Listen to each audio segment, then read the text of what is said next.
A group from North Texas was among the 70,000 people to march in Selma, Alabama for the 50th anniversary of Bloody Sunday.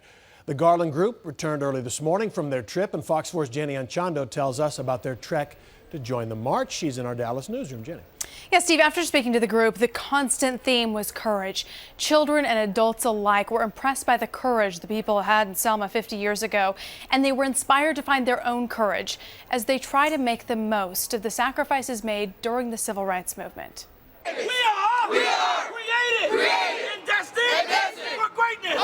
The group's leader, Bryant Pearson, hoping to bring to life the emotion and historic impact of Selma, with the boys and girls dressed in shirts symbolic of the civil rights era. Can you imagine taking the crest of that hill, going down that bridge, and what you see on the other side are dogs and police officers? The journey bridged the gap between textbook learning and reality.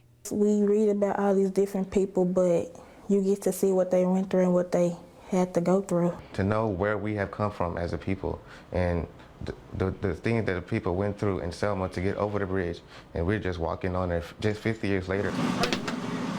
Parents say the 9-hour road trip and year of planning and fundraising was worth this life-changing history lesson.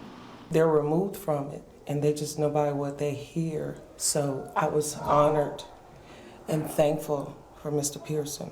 Pearson's own son honored that someone took this stand so he could get an education and reach his career goals. We need to be inspired to do those things, and this trip really did that. This trip will probably still affect me for years to come. You know, you have to soak it all in piece by piece. Brandon Levy says he's angrily inspired. You know, I see the youth in that generation and what they accomplished, and I feel kind of ashamed. He wants civil rights leaders to be today's role models. I see George Washington Carver, I see Booker T. Washington go from what they went from to what they became.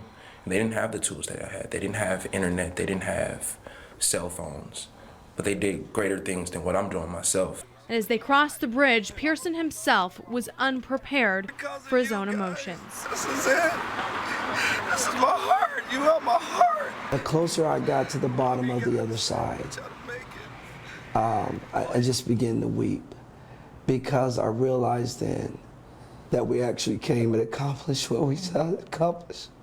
And I'm just happy that I was able to take these young men and young women and make that cross that bridge 50 years later. A trip he hopes his grandchildren, too, will make. I won't be here 50 years from now, but they will. And we've encouraged all of them to bring their kids back to the bridge. Well, the trip was organized by the Bowtie Boys, which has a goal of developing young men who are spiritually mature, emotionally healthy, and socially responsible. Your child can get involved too if you'd like. We posted more information on our website, which is fox4news.com. Clarice? That was impactful, Jenny. Thank you for sharing that.